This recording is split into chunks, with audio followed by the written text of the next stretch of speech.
Hi guys, welcome to week 7 of our Kings Road 6-bed HMO project. So this week we're just going to quickly walk around and it's mostly for the builder's benefit. We're just going to point out things that we'd like the builder to pay attention to and to do. And if Ashley is going to do it. So I'll jump behind the camera and Ashley is going to go to the front. 1 second. Cheers, dude. So, as you guys would have seen from some of our videos last week, what we always try and do is we try and get our sort of snagging list in fairly early, and we like to get a lot of the sort of the smaller things or the things that may have been overlooked done while our builders are on site, instead of getting them back in, you know, a few days later or a week after the project's finished. We like to just walk around, pinpoint things as the build is happening. So that means come the end of the build, hopefully there'll be, you know, zero or very little snagging to do. So I'm just gonna walk through just the rooms downstairs today and just sort of pick out a few things. So if we step into bedroom 1 here, so you can see something like this here. Now I imagine this was a doorstop, so this, to be fair, could be repurposed.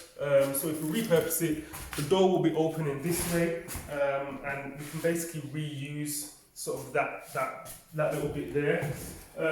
Walking around into the room. So again, as you guys know, you know, when we tend to do our sort of new builds, we always go for a really high finish, and a lot of the times the high finish it is down to the smaller things that you see on the end. So this here, for us, something like this rail, we would want to use it.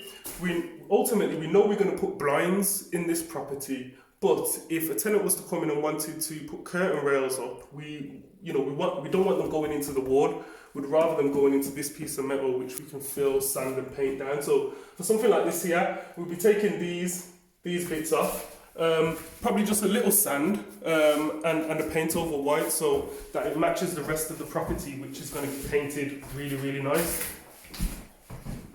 There's nothing worse than sort of having a fresh white coat of paint all throughout the house, and then you find very, very small imperfections. As we know, skirting boards in this property downstairs are yet to be done. But again, old Telewest box. Now, it's actually a Virgin Media box. This might be useful to keep, but again, for you guys that are creating HMOs, you probably wouldn't want the main, if this is the sort of inlet for the Virgin Media line, you wouldn't really want it in a bedroom. If there was any technical issues and the tenant weren't in, the rest of the house wouldn't be able to use the internet. So something like this would need to be rerouted into the living room. For us, it's probably the best place, with boosters in the property if needed. So again, this is something that we probably would just take away, sand down and paint, just so, it just creates a nice wall. Also this here, to be honest, I think that's before my time. It's an aerial. It's an old school aerial antenna. So again, the chances of that being connected to a working aerial on the roof or in the loft is minimal. So again, something like that we probably just want to get rid after checking it. So we can sand the area down and paint it so it's looking nice and new. Anything else? Again, old school railing there, something like that we take down. But the actual wooden piece behind, we would just have a quick sand and a quick paint to make it new.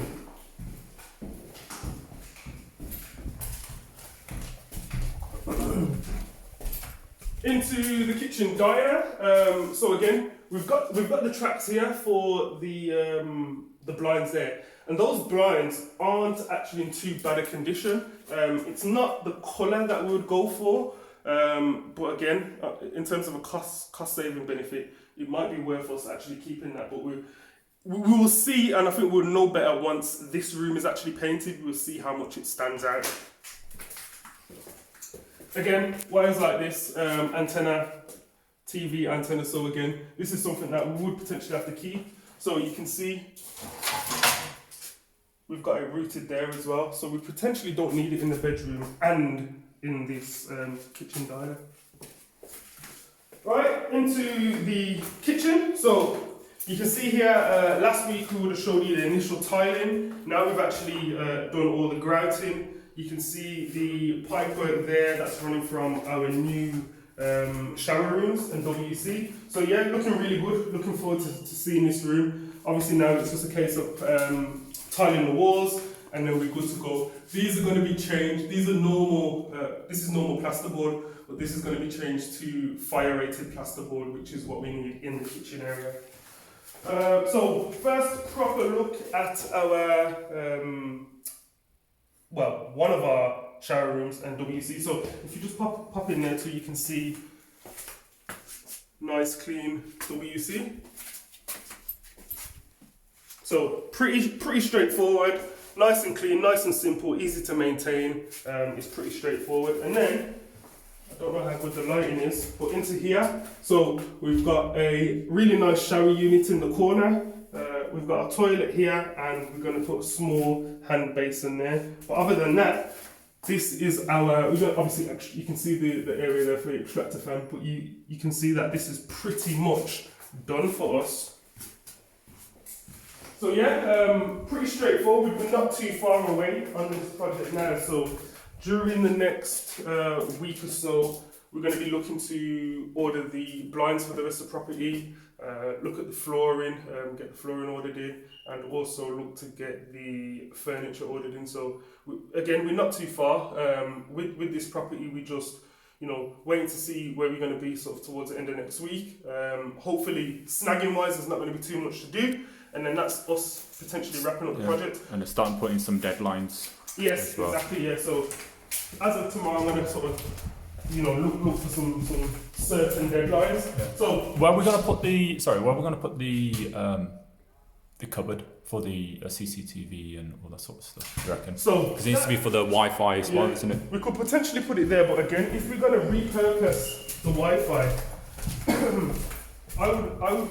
we're probably going to be looking to put it in here. The boiler's in there. Yeah.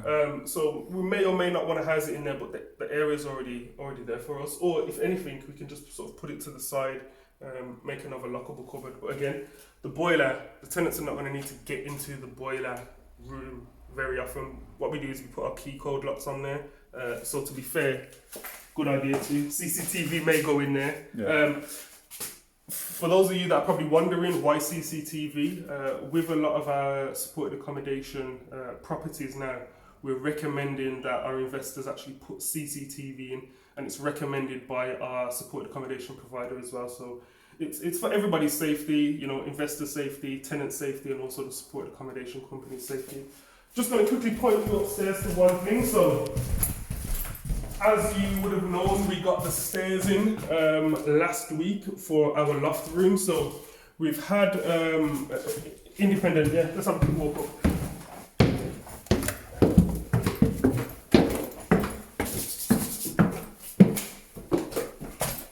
So, as you guys know, when it comes to loft conversions, there are a lot of things that actually come into play. So the staircase is probably the easiest part of the puzzle. We have to check the structure and make sure the joists can hold a room upstairs. Also make sure there's sufficient fire escape routes, which this will be blocked off. So we'll have a door down here.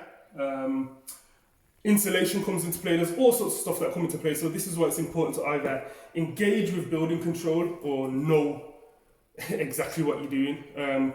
Luckily for us, we've got somebody that previously worked for building control that sort of guide us through the project. So all we got to do now is just get it signed off. So yeah, all good on this one. I'm thinking we're a few weeks away, so happy days. Alright guys, okay, see you next week. Bye.